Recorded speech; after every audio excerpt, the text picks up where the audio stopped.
didn't fuck it up this time. Fuck you! I was about to demonstrate how you're supposed to do this bit, but fucking little bitch knocked me into one of the crystals. And now I'm missing one. Well, thanks for that. And here's the last Mommet doll for this level. How did I miss that one? I sincerely don't know. Just went right past it. Well, whatever. Hello everyone, I am Tessellating Hexagons, back with another part of Klonoa 2 Lunatea's Veil, and I need to go and fight Fulguran again. You wanna know why? Because my PlayStation 3 died when I tried to record this episode just now, and so I'm having to play an entirely new save file to get back to where I was. Luckily I was only 2 episodes in, but still. At around this point, when I was replaying La-Lakoosha to go and get that last Mommet doll bell piece, the game crashed. So, yeah, the footage of me replaying La-Lakoosha that you just saw, that was me recording it for the first time on this new save file, which I'm recording from a regular PS2. And this is the memory card that has my original save game on it as well, so I could shut that off if I wanted to, but now is not the time. I need to go and refight Fulguran, so I will meet you back here in just a minute. And we're back after that debacle. Well, I mean, the boss isn't a debacle, it's just the fact that my entire PlayStation 3 decided to die. It was rather a terrifying experience, actually, because I was playing the game, it was running a bit more slowly than usual, then I started physically losing frames, like they would be black instead of actually frames, and then there were weird black stripes, the game was getting progressively slower, and then the console died and it started beeping at me frantically. But anyway, we have plot. So, Leorina, she's seeking the ring, presumably our ring, because that's the impression I got when we fought the boss. Oh, Popka telling it like it is, and Lolo being so tragically optimistic. It's so sacred, and yet it didn't exist in this reality this time last week. Does that mean that Hupupu was a priestess? Well, no, he was a spoilers, but still. Unless Leorina intends to become a priestess. Which, I mean, that would be an interesting subplot by itself. Unless, plot twist, Leorina is a priestess gone rogue because she disagreed with the Claire dynasty. Even though Claire is the goddess and not the priestess. I learned my lesson, damn it.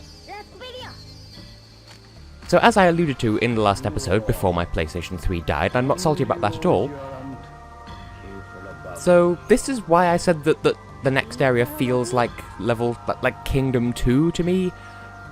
But I feel like you go to the third kingdom as well at this point, I don't remember, but Joilant. For so many fucks, I misread it as Joilant, like I got the I and the L the wrong way around. And to me, Joilant sounds better, but Joilant, whatever. I suppose saying it out loud, it sounds like Joyland, like with a Y and a D. Or whatever. There is, at the very least, there is a split path within Joilant. Because there are 2 levels within there, in the same way that Chapter 1, like, Vision 1 if you will, was the Sea of Tears and La-Lakoosha. Well, now we have the same thing with Joilant. We can go to the level itself, or well, there are 2 levels attached to it.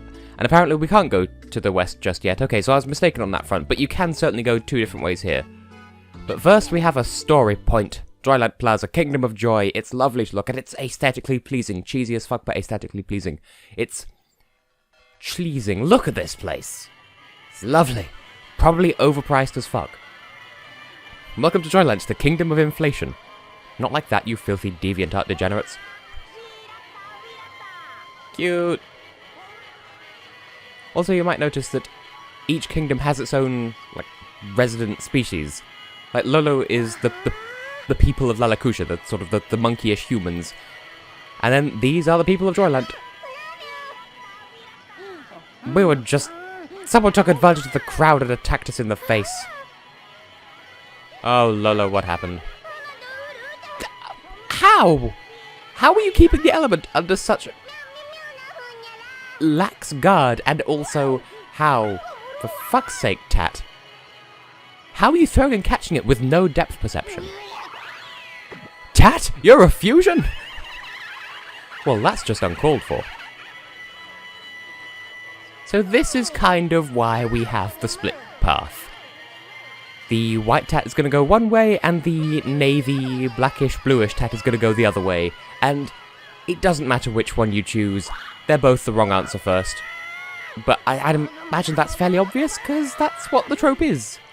With this game, there is no pressure to go one way or the other. You have to do both levels, and I will do that with great pleasure, because I love this game, and Joilant is no exception. See, Popka's got the right idea for the wrong reasons. Chase them both because it's fun and you'll be wrong either way, but the right kind of wrong. Plus, I mean, it eliminates the possibility of fucks. Well, in my mind, heading left is the, this Joilant Fun Park is, in my mind, level 2-1. So that's what we're going to start with. And I think this is going to take up the rest of this episode. So, brilliant music incoming, by the way. If we don't have an opening cutscene, I don't think we do. It's been a while. It begins. This is good music, but don't get too attached to it, because despite expectations, despite the impression that you get, you don't hear it for too much this level, which is a huge shame, because there's so much potential here. Also, this is one of the, well, not this specific bit, but the back of the box of this game, at the very least on the European release, I'm not entirely sure how that is in other regions, but there are 9 images, I believe, showing 9 different areas of the game. And Joilant is one of them, and so that's kind of what sold me on this game. Seeing Joilant ahead of time, and seeing, oh, we have a glitzy, glamoury level, and I will not miss one of the Mommet doll bells this time! Oi, Moo, get back over here, I don't want to waste my double fuck. Oh. That's how I express my spite for that mirror fairy. Oh, Tat, where are you? Apparently this is a date with you, so if you're standing me up, I'll be most displeased. Yes, we're chasing the white half of Tat. The sapphire, I would assume. Ah, that's kind of spoiler territory.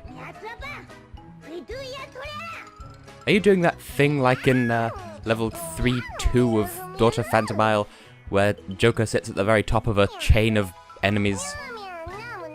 Yes, we're being tutorial that. In fact, I think the music that plays right now is a track called Tutorial Tat. Go on, tutorial my ass then. Keaton, there we go. A new enemy that's...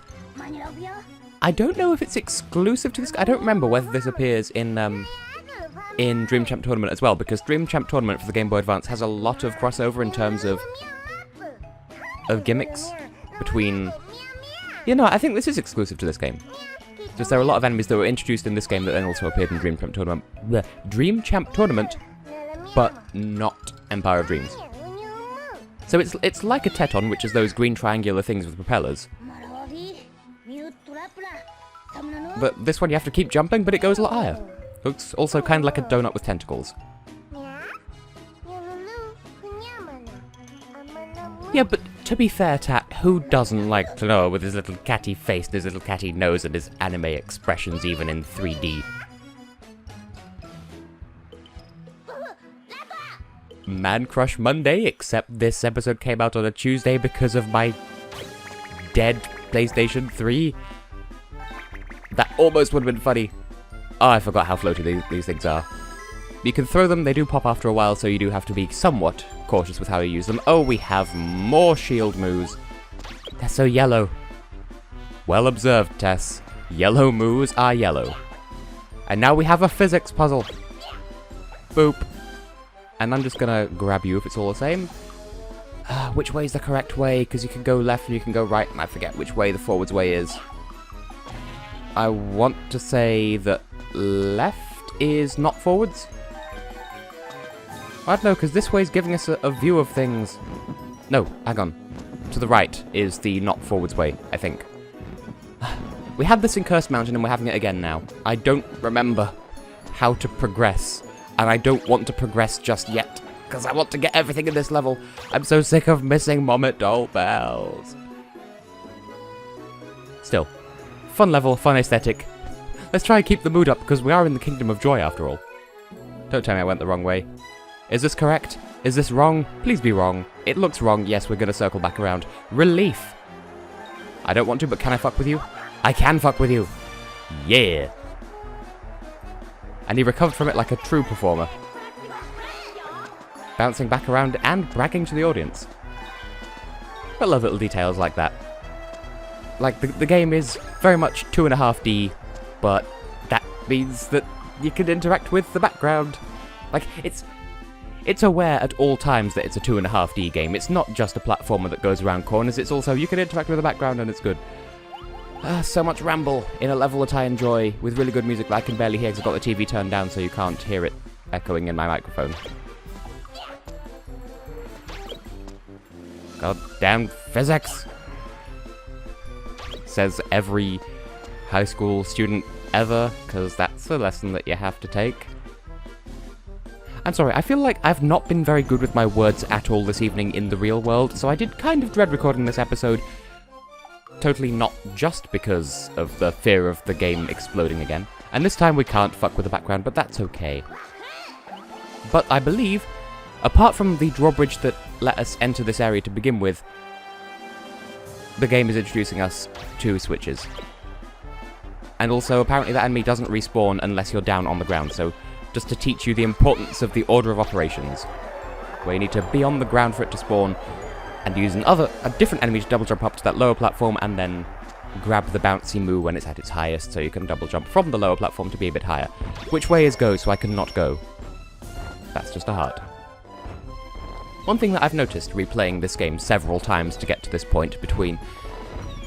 this is another enemy that's unique to this game, except it also appears in Dream Champ Tournament. But this one definitely appears in Dream Champ Tournament, because I remember it. I've forgotten what I was saying. Oh yeah, having to replay this game so many times because the PlayStation 3 died and other reasons. Really starting to appreciate just how there are entirely too many health restoratives in this game.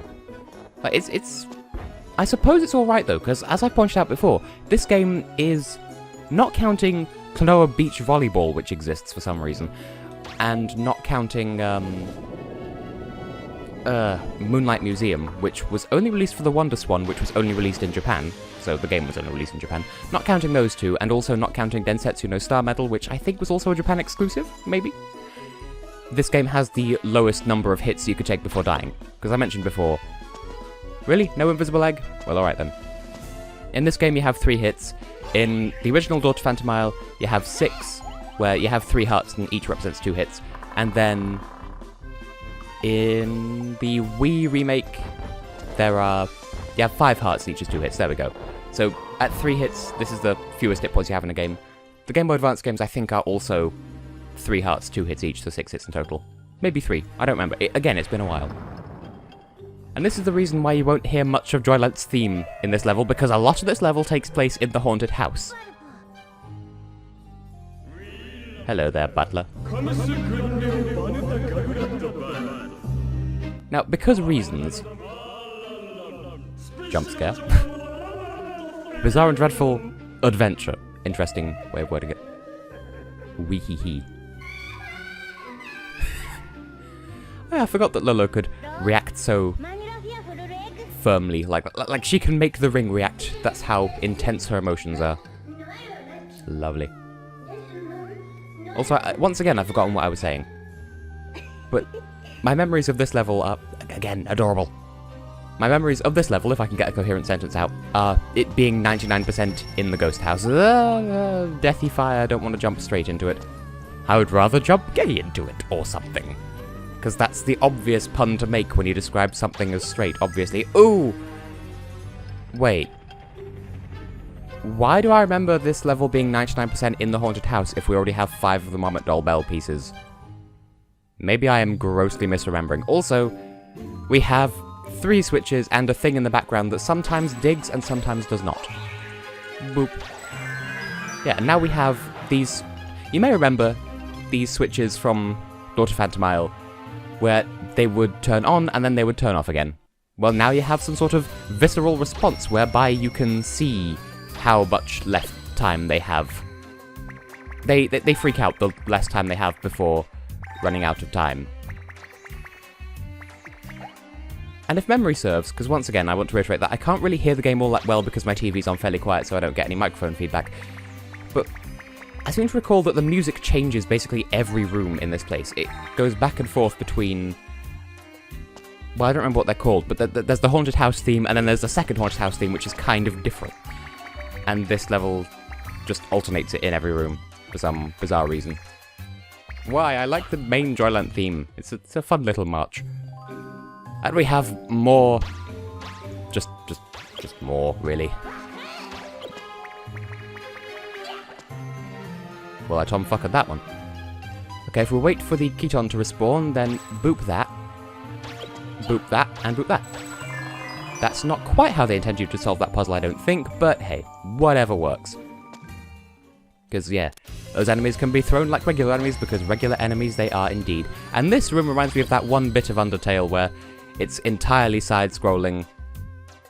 Is this the enemy that I was thinking of, where it respawns again and it's a different? I will not stop going on about that until it happens. Just saying. Perspective. Land on me. Nice. That may have been the one. It may not have been. I don't remember. Need to inflate you, grab you, and then... I hope that wasn't... Like, I hope that was the second one that gives out the gems, and... I hope I didn't miss gems. Oh, hello there. You are a pudgy triangle. You're a zombie moo. A Mombi Zoo. Which is a zoo in the city of Mumbai. No. I ramble, for I have fun. And once again, because it's a large enemy, don't forget to kill it to get its dream crystals. That's also a thing you can do. And also there's a zombie in the background that's just kind of occasionally waking up, because Frankenstein and his monster, they were not one and the same person. Now then, you there. Not even going to bother trying to fly and get that, but hey, we got all the Bobbit Doll bells on the first pass of a level for a change. Why are you going backwards? Now the one thing that I don't like about this particular gimmick, those enemies that you inflate and then press A repeatedly to fly with, is if you run out of time and you're still mashing the A button, then you'll hover, like, bearing in mind, you have to double jump. You press the button to jump and then press it a second time to float in midair. And if you're just mashing the button to continue flying with the enemy, then you'll hover for half a second and then... I'm terrible at explaining it. It's just something you'd only experience playing the game firsthand. Anyway, we have a mini-boss that I kind of forgot existed. And something is fucky with this mini-boss. But it's also a very mini-boss. It's the miniest boss. It is the weeniest, hello. Because you just have to hit it 3 times with stuff. And it's really not that difficult. It has no cooldown time, and you can die. And what a surprise, it was Tat all along. Constantly messing with us like some sort of lumpy noodle. And you're just in the background giving no shits. You just blew a hole in the wall and then went through a solid bit of wall to escape. How dare you? How very durst thou? And wait, what is this egg in the background if not a Mommet Doll bell? Because that seems like the sort of place where you'd hide one, but we have all of them. Nope, it's just an extra life. Well, okay then. And you there, little egg in a nappy. I shall grab you and you shall take me away like some sort of Bulgarian DJ. Fly me to the moon and let me play amongst the stars. And we're back at Joilant. Well, I mean, we were in Joilant anyway, but we're back outside with the good music. And I believe it was this bit that was in the, on the back of the game box. I could just put a picture of it in the video, but I'm not going to because that would take effort and I'm lazy. I mean, come on, I've just come out the other side of recovering from a dead console scare, so, in fact, that still hasn't been resolved. I think my father supposes that it may be the hard drive that's packed in, and if that's the case, that should be fairly easy to replace. I feel like you should be able to get all of those dream crystals within that one mirror fairy, but Also, in case you didn't notice, the gimmick here is there are roller coasters. This is incredibly unsafe. Who did the health and safety here? Because they are not good at life. Did I mention... First of all, I remember having so much trouble, and I know there's the cannon there, but are there secrets to be had this way? I'm genuinely curious. I've never actually tried going this way. Can I walk up the loop? Nope, that is an invisible wall. Oh well. Also, action scene, we're being chased by a roller coaster. It's still coming. Can we get to the cannon in time? Yes, we can, easily. did I ever mention these cannons are officially called Fordons? Or is it Fardon? Fardon or Fordon? Anyway, Tat, you fuck, we have caught you. Pesky comma, aren't you? Oh, comma well. Clearly all of your capacity for punctuation was all embodied in your dark half. So, we have... It's almost a mini-boss, but it's more of a chase sequence around the this. This has always looked like sort of Victoria sponge slice fingers. Some sort of cake carousel. Carousel cake? That sounds like it should be a thing. Let me inflate you, you feline fuck. Did I take damage from that? Did I take damage as I caught her? Best excuse to release a villain ever. By the way, just coming up. Brilliant writing in 3, 2, 1. Lovely. We don't even know if this one had the element. Probably not, but... Only the sort of writing you could expect from a game like this. He let her go because she accused him of being a pervert, rightfully or wrongfully. Probably wrongfully because, I mean, this is Klonoa. He's not into that sort of thing. And there we go. I do believe that there are... Obviously, that there's a parallel cutscene for the next level as well, where if you did that level first, then the dark version of Tat would say, ha, you chose the wrong one. And then, if you come here second, then she'll say, oh, hey, this is the right one, here's the element. Well, it doesn't quite go like that, but that's something that we're going to have to find out in the next episode. Oh yeah, this cutscene is slightly different from how it would be if you did this level second, because of course, you wouldn't have to have the revelation that the next level is the Joilant jungle slider. So if you did that first, then that would end with a cutscene saying, oh hey, you should go to a Joilant fun park, because that's where the other one went. Saved it to 2, just in case of a recording failure. Glares at the PlayStation 2. That's quite enough rambling on my part. This was a very waffly episode, but hey, at least I was able to get it out with only 1 day's worth of delay, all things considered, bearing in mind my PlayStation 3 literally died, but hey, ramble, ramble, ramble. I have been and will continue to be Tessellating Hexagons, and in the next episode we shall head up to the Joilant jungle slider and catch the other half of Tat and convince her to give us the element, and that we are not a pervert, damn it. Rude. See you in the next one.